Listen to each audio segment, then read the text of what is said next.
Welcome to vTalkInsight Allocator's Lens Daily for December 18th, 2025. Cross-asset markets are juggling an AI-driven earnings story, shifting rate expectations, and renewed moves in oil and gold, just as volatility edges higher. We will connect those threads across equities, rates, credit, foreign exchange, and commodities so allocators can gauge where the balance of risks is shifting into year-end. In equities, the central story is still an earnings and AI-driven expansion, but it is now colliding with more two-way price action and higher volatility. Large-cap U.S. stocks remain the core overweight in many balanced portfolios, helped by strong recent profit growth and forecasts for low teens earnings gains to carry index returns rather than further valuation expansion. One major house keeps its 12-month S&P target in the high 7,000 range, while some longer-term scenarios point toward even higher levels by the middle of the decade. At the same time, after several weeks of grind higher, the index has slipped back toward levels seen before the last earnings season, and implied volatility has nudged up from the mid-teens toward the high teens. That lines up with options markets, where demand for both downside and upside protection has increased, suggesting investors are bracing for larger swings, even within an overall constructive backdrop. AI remains the dominant engine for equity performance and expectations. Market leadership is still concentrated in large-cap technology and AI beneficiaries, with investors pointing to superior earnings growth and efficiency gains as justification for elevated valuations, and arguing that the main AI platforms are not yet in classic bubble territory. Forecasts for AI-related capital spending in the $5 to $8 trillion range over coming years underscore how central this theme has become. If fully realized, that capex could add around 1.5 percentage points to inflation. So the AI story is not just about growth, it feeds directly into the rates and inflation debate. For now, the prevailing view is that the expected Fed easing path supports a bullish AI narrative into 2026, and some note that flagship AI names now trade at price-to-earnings multiples closer to the broad index, making the concentration feel a little less extreme than earlier in the year. Under the surface, though, leadership looks more fragile than the headline story implies. There has been a notable rotation out of the largest technology names, with the high-profile growth cohort underperforming as investors shift towards sectors like energy, consumer staples, and healthcare. Several prominent AI-related stocks have sold off sharply even after strong earnings, hinting at some fatigue in the AI trade. Technical signals echo that caution, with major indices flirting with key moving averages and short-term downside breaches amplifying concerns about heavy AI-related spending and capital intensity. In Europe, sentiment is even more stretched, with surveys showing an overwhelming majority of investors expecting gains and cash balances at their lowest in over a decade. That combination of crowded long positioning and limited dry powder raises the risk that any negative surprise, whether on earnings or policy, could spark outsized volatility or a sharper drawdown than fundamentals alone might suggest. Beyond megacaps, there are signs of healthier breadth, but also new sensitivities. Small caps have seen improving profit trends, better management guidance, and a partial easing of tariff uncertainty, which together have attracted fresh allocation from hedge funds and other institutions after a long period of underweight exposure. Within the Russell 2000, valuation dispersion is stark. The larger constituents look historically inexpensive, while the smallest names trade at a premium, so index-level exposure masks meaningful differences beneath the surface. Value-tilted small caps are viewed more favorably than growth in this context, particularly as profits recover. Yet the segment remains highly sensitive to the path of Fed rate cuts and to incoming manufacturing and jobs data. Sector-wise, healthcare has enjoyed a powerful catch-up rally driven by mergers and acquisitions and a reversal of prior institutional underweights, while defense contractors are poised to benefit from higher NATO spending plans. Retail and leisure names, along with restaurant operators, are seeing upgrades on the back of resilient sales, even as companies tread carefully on price increases because consumers appear close to their spending limits. Outside the US and Europe, the picture is more nuanced. Chinese technology stocks are described as structurally attractive, combining ongoing innovation and supportive industrial policy with discounted valuations versus global peers. Yet foreign investors remain wary, citing regulatory unpredictability and market microstructure that can resemble speculative trading, as illustrated by the 700% surge in a recent domestic chip IPO. Another emerging equity theme is the sustainability of AI infrastructure spending itself. The collapse of financing for a major U.S. data center project, after a key private lender stepped back, has raised questions about how easily hyperscalers can fund multi-billion-dollar builds, and whether some projects risk becoming stranded assets if AI efficiency improves faster than expected. Looking ahead, the key equity watch points are whether AI-driven productivity turns into broad-based revenue growth, how sensitive leadership proves to any rate shock, and whether small caps and cyclicals can continue to close the gap as the labor market softens. Those dynamics set the stage for how rate expectations feed back into equity valuations, which brings us to the rates complex. In rates, the tug-of-war is between disinflation and labor softness on one side and persistent fiscal and inflation worries on the other. Recent U.S. data show unemployment rising toward the mid-4% range, with job creation no longer keeping pace with labor force growth, and some officials characterizing the jobs market as distinctly soft. Core personal consumption expenditures inflation is projected to ease toward roughly 2.5% next year, helped by slower housing and auto insurance costs, even if the Fed does not quite reach its 2% target in 2025. Against that backdrop, markets are increasingly pricing a meaningful easing cycle, with some participants expecting rate cuts to begin as early as January and one prominent forecast calling for policy rates around 3% by the end of next year, notably more dovish than current futures pricing. The countervailing force is skepticism that lower policy rates will fully tame inflation or debt concerns. Despite growing conviction around cuts, longer-dated Treasury yields remain elevated, and a number of investors expect the 10-year yield to average closer to 5% than 4% over the next several years as term premiums stay high. Sticky inflation above target, large fiscal deficits, and heavy issuance all feed into that view, and each time markets push aggressively toward earlier or deeper cuts, mixed labor and inflation prints tend to push yields back up. This tension is visible in positioning. Institutional allocators are cautious about extending duration, preferring short maturity instruments, and emphasizing that the main compensation in many bonds is coming from the risk-free curve rather than credit spread. The international picture adds another layer of policy divergence. In the UK, inflation has surprised materially to the downside, with headline consumer prices now a little above 3%. Markets have moved to almost fully price a Bank of England cut at the upcoming meeting, and gilt yields across the curve have fallen, compressing risk premia and supporting rate-sensitive sectors like house builders and financials. Yet services inflation remains above 4%, and upcoming increases in the living wage and business costs in April are flagged as upside risks, which could make sterling more volatile if the bank hesitates.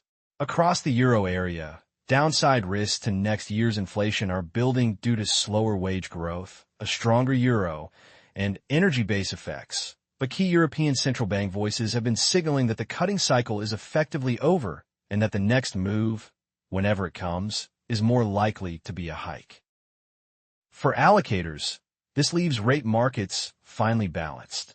On one hand, a soft landing narrative is gaining traction, with productivity gains allowing growth and disinflation to coexist, and with banks like JP Morgan reallocating cash into treasuries to lock in current yields ahead of expected cuts.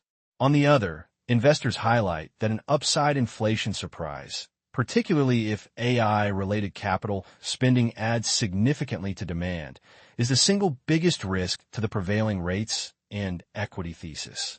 Monitoring the interplay between incoming consumer price data, labor trends, and central bank communication will be critical, because any sharp repricing in rates is likely to show up first in credit markets. Credit markets today look calm on the surface, but there are important undercurrents. Broadly, liquidity remains ample, and the Fed is seen as keeping the system well supplied with reserves, which has underpinned resilience in risk assets and helped keep primary markets open for both investment-grade and high-yield borrowers. Investment-grade spreads are still tight by historical standards, with most of the yield on offer driven by elevated treasury rates rather than compensation for default risk. Large institutions, including some major custodians, do not currently see systemic liquidity or credit problems, though they acknowledge that spreads leave limited room for error if growth were to disappoint. The more fragile spots are emerging in private credit and in financing for AI infrastructure. The decision by a leading private lender to pull back from funding a $10 billion data center project for a major software company has become a focal point, highlighting investor unease about balance sheet leverage and the true economics of large-scale AI facilities. At the same time, concerns are rising that hyperscalers are increasingly relying on private equity-style structures to fund data centers, which could leave pension funds and other long-term investors exposed to assets that may become obsolete if AI efficiency or chip technology leapfrogs current designs. These developments do not yet show up in headline spreads, but they suggest that the fastest-growing parts of the credit universe are also where underwriting standards and exit assumptions are being tested most severely. Idiosyncratic corporate risk is another theme to watch. In media, for example, one highly leveraged studio owner faces heightened balance sheet risk if its traditional cable networks weaken further, complicating both standalone financing and any potential merger activity.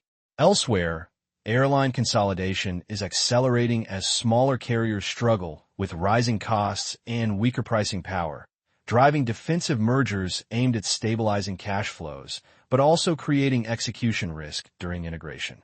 All of this reinforces the idea that while aggregate credit conditions appear benign, outcomes are becoming more path-dependent at the issuer and sector level, particularly in areas tied to heavy capex, legacy media, or structurally challenged business models.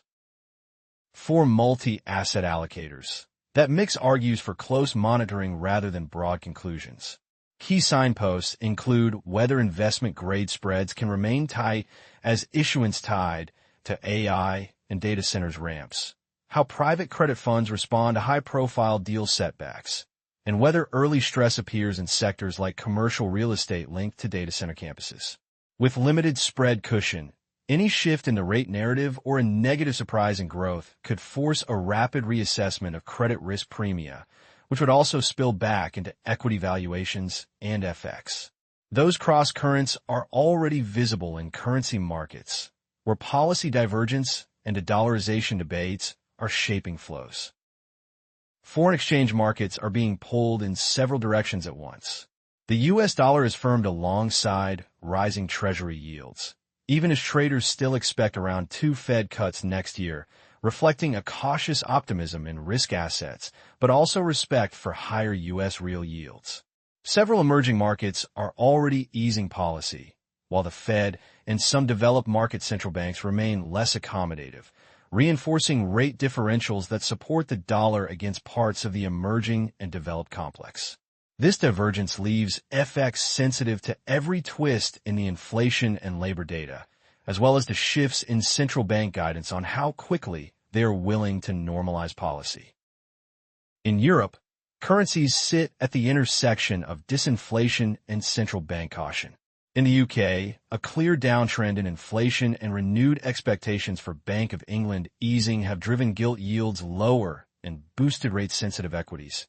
Yet the outlook for sterling is more mixed because services inflation is still elevated and upcoming wage and tax changes could surprise hawkishly. In the euro area, downside risks to inflation are mounting, but the European Central Bank has been leaning against market hopes for cuts, with some officials suggesting the next move could be a hike rather than a reduction. China adds a different angle. Policy debates there include allowing the yuan to strengthen to bolster household purchasing power and support ambitions for reserve currency status, even though a stronger currency could pressure exporters in an already competitive global goods market. Overlaying all of this is the broader conversation about the dollar's role in alternative stores of value. Despite recurring worries about dollar debasement, the consensus view is that the U.S. currency will remain the world's primary reserve unit. But investors are gradually diversifying into gold and select cryptocurrencies as partial hedges against currency and policy risk. Within crypto, flows have rotated sharply, with sizable outflows from Bitcoin and Ether exchange-traded funds over recent weeks as investors take profits and shift toward alternative tokens such as Solana and XRP. At the same time, institutional interest in tokenized assets is picking up, illustrated by the launch of tokenized money market funds and indices by major banks, which points to a structural shift in how FX and credit exposures might be packaged and traded over time. For allocators, FX is increasingly a reflection of broader macro and policy narratives rather than a standalone story. Currencies are reacting to the same forces driving other assets: the balance between disinflation and fiscal strain, the scale of AI-related investment, and the evolving geopolitical landscape, including renewed trade tensions between the U.S. and Europe over digital regulation. These dynamics also interact with commodities, where moves in oil and precious metals both influence and respond to currency shifts and safe haven demand. That brings us to the commodity complex, which is currently delivering both a disinflationary impulse and a signal of underlying risk aversion. Commodities are sending a mixed but revealing set of signals. In oil, short-term headlines look bullish, with prices jumping on news of a U.S. blockade of Venezuelan tankers and the prospect of tougher sanctions on Russia's energy exports linked to the Ukraine conflict. Yet most analysts still describe the global crude market as oversupplied, with Brent hovering around $60 and some major banks projecting average prices in the low 50s, below recent spot levels. Episodes of geopolitical stress have produced only temporary spikes before supply dynamics reassert themselves, and a meaningful ceasefire or easing of sanctions on Russian producers could add further downward pressure on benchmarks into 2026. Future supply responses complicate this picture. Venezuela's current exports are modest, but with political change and renewed foreign investment, its production could rise significantly over time, adding to the already bearish medium-term outlook for crude. Conversely, sustained prices in the 50s are likely to squeeze higher-cost producers, particularly some U.S. shale operators, which could eventually set the stage for a more balanced market by the latter part of the decade. In Europe, gas markets look comparatively calm, with expectations for stable and comfortable prices through 2026 and potential declines in 2027 as new U.S. liquefied natural gas capacity comes online and European utilities fully pivot away from Russian supplies toward long-term U.S. contracts. Precious and industrial metals tell a different story. Gold is approaching record territory, supported by robust central bank buying, heightened geopolitical tensions, and concerns about currency volatility and policy uncertainty, while silver has already printed new highs. Industrial and quasi-precious metals, such as platinum and silver, have enjoyed strong momentum, with recent rallies reflecting tight supply and solid industrial demand, and this strength is expected to persist into 2026. These moves are consistent with both a hedging impulse from investors seeking real assets and a belief that energy transition and AI-related infrastructure will require substantial metal-intensive investment over the coming years. Putting it together, commodities are reinforcing the broader macro cross-currents. Cheap and stable oil and gas on a multi-year view contribute to the disinflationary backdrop that supports a lower policy rate path, even as geopolitical shocks periodically jolt prices higher. Meanwhile, elevated gold and strong industrial metals suggest ongoing demand for real asset hedges and a degree of skepticism that inflation and policy risks are fully behind us. For allocators, tracking how sanctions, peace negotiations, OPEC and U.S. supply responses, and central bank gold purchases of oil will be key to understanding whether commodities remain a modest tailwind to disinflation or re-emerge as a source of macro volatility. Stepping back across assets, the picture is one of late cycle resilience with growing pockets of tension. Equities are still underpinned by strong earnings and the AI narrative, but leadership is narrow and volatility is rising as positioning looks crowded in some regions and questions build around the pace and financing of AI infrastructure.